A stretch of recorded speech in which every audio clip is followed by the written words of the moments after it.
Guys, നമ്മൾ ഇന്ന് ജീവി ടിപ്സിന്റെ മറ്റൊരു എപ്പിസോഡിലോട്ട് കടക്കുകയാണ്. നമ്മൾ ഇന്ന് ഉണ്ടാക്കാൻ പോകുന്നത് ഒരു ചിക്കൻ കറിയാണ്. അത് സ്പെഷ്യൽ. അതെങ്ങനെ ഉണ്ടാക്കാമെന്നും അതിന്റെ ഇൻഗ്രീഡിയൻസിനെ കുറിച്ചും ഞാനിവിടെ പറയുന്നതായിരിക്കും. ഇതിനായി ആവശ്യമുള്ള സാധനങ്ങൾ: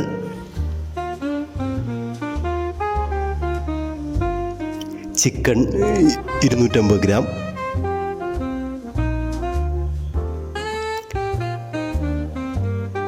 chilli powder 1 teaspoon, coriander powder 1 teaspoon, black pepper 1/2 teaspoon, garam masala powder 1/2 teaspoon, turmeric powder 1/4 teaspoon, onion large 1 piece, curry leaf, tomato 1/2, green chilli 1 piece, garlic 2 piece. കുക്കറിൽ ചിക്കൻ്റെ കഷ്ണങ്ങൾ ഇട്ട് ആവശ്യത്തിന് ഉപ്പും ചേർത്ത് വേവിക്കുക. അതിൽ തന്നെ നമുക്ക് മഞ്ഞപ്പൊടിയും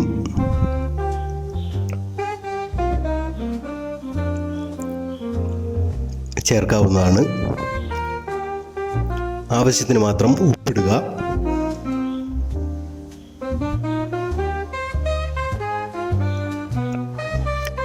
ആവശ്യത്തിന് വെള്ളവും ചേർക്കുക.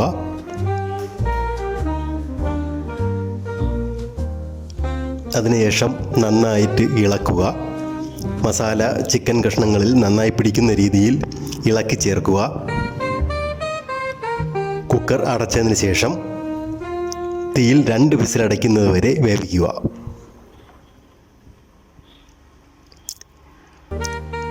അതേ സമയത്ത് തന്നെ നമുക്ക് മറ്റൊരു കടായിയിൽ എണ്ണ ചൂടാക്കാവുന്നതാണ്.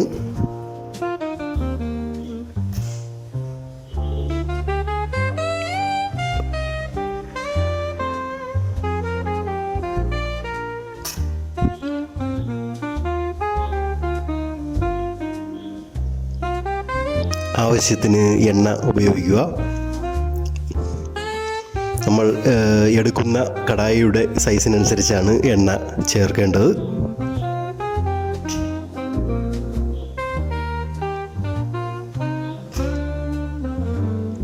അതിലേക്ക് ജീരകം ചേർക്കുക, 1 ടീസ്പൂൺ. അതിനുശേഷം നമ്മളവിടെ ആദ്യമായിട്ട് കട്ട് ചെയ്ത് വെച്ച സവാള എണ്ണയിലേക്ക് ചൂടായി കഴിയുമ്പോൾ അതിലേക്ക് ഇടുക. സവാളയും പച്ചമുളക്, ഇഞ്ചി, വെളുത്തുള്ളി, ഈ മിശ്രിതങ്ങളെല്ലാം ചേർത്ത് നന്നായി വഴറ്റിയെടുക്കുക.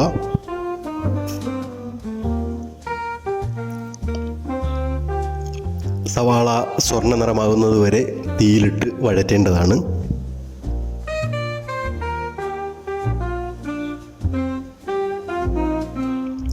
കുറച്ച് ഉപ്പും കൂടെ ചേർത്ത് കഴിഞ്ഞാൽ സവാള നന്നായി പെട്ടെന്ന് വഴറ്റി കിട്ടുന്നതാണ്. ഉപ്പ് അധികമാകാതിരിക്കാൻ ശ്രദ്ധിക്കണം. സ്വർണ്ണ നിറമായി കഴിഞ്ഞാൽ ഉടനെ അതിനോടുകൂടി ടൊമാറ്റോയും കൂടെ ചേർത്ത് വഴറ്റുക.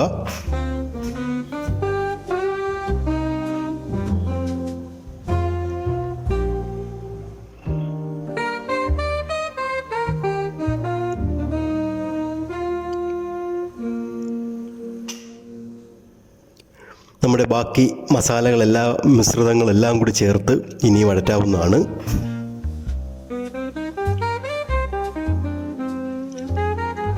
മിശ്രിതങ്ങൾ നന്നായി വഴറ്റി കുഴമ്പ് രൂപത്തിലാക്കുവാൻ ശ്രദ്ധിക്കേണ്ടതാണ്.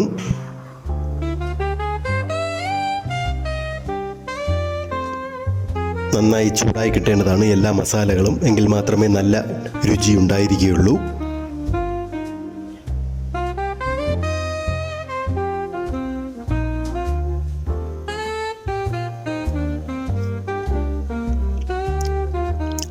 അതിലേക്ക് നമ്മൾ ആദ്യം കുക്കറിൽ വേവിച്ച ചിക്കൻ്റെ ആ വെള്ളം അതിലേക്ക് ചേർത്ത് കുഴമ്പ് രൂപത്തിലാക്കാവുന്നതാണ്.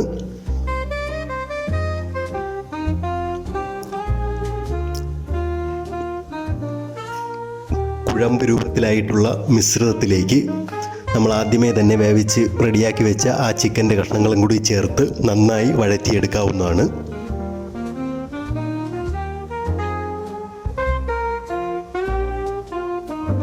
ചിക്കൻ ആൾറെഡി വെന്തിരിക്കുന്നതിനാൽ നമ്മൾ അധിക നേരം ചൂടാക്കേണ്ടി വരില്ല. ആൾറെഡി ചിക്കൻ വെന്ത് നല്ല വേവുള്ള പരുവത്തിന് ഇരിക്കുകയാണ്. നമ്മുടെ ചിക്കൻ കറി ഏകദേശം ഇപ്പോൾ റെഡിയായിരിക്കുകയാണ്. കുറച്ച് തീയിലിട്ട് വേവിച്ചതിന് ശേഷം നമുക്ക് ചൂടോട് തന്നെ അത് ഉപയോഗിക്കാവുന്നതാണ്.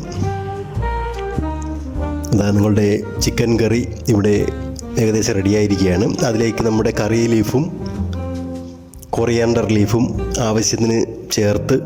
ആവശ്യത്തിന് മാത്രം ഇത് ചേർക്കുക. ഓരോരുത്തരുടെ ടേസ്റ്റ് അനുസരിച്ച് ചേർക്കുന്ന അളവിലും വ്യത്യാസപ്പെടുത്താവുന്നതാണ്.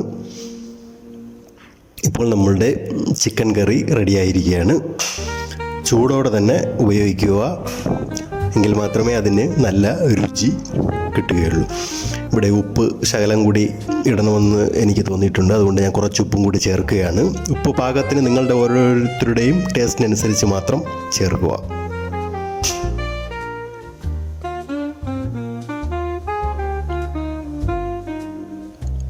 നന്നായി എല്ലാ മിശ്രിതങ്ങളും ചേർത്ത് നന്നായിട്ട് വഴറ്റിയെടുക്കുക.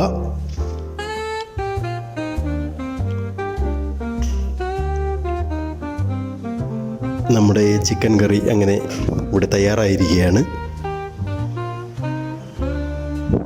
ആൾറെഡി നമ്മുടെ ചിക്കൻ വെന്തിരിക്കുന്നതിനാൽ അധികം വേവിക്കേണ്ടി വരികയില്ല. ഒരു മിനിറ്റ് മാത്രം വേവിച്ചാൽ മതിയാവും. നമ്മുടെ ചിക്കൻ കറി ഇവിടെ റെഡിയായിരിക്കുകയാണ്. ഇന്ന് ഞാൻ ഉണ്ടാക്കിയ ചിക്കൻ കറി എല്ലാവർക്കും ഇഷ്ടപ്പെട്ടെന്ന് കരുതുന്നു. അപ്പോൾ മറ്റൊരു എപ്പിസോഡിൽ കാണുന്നത് വരെ ബൈ, ടേക്ക് കെയർ.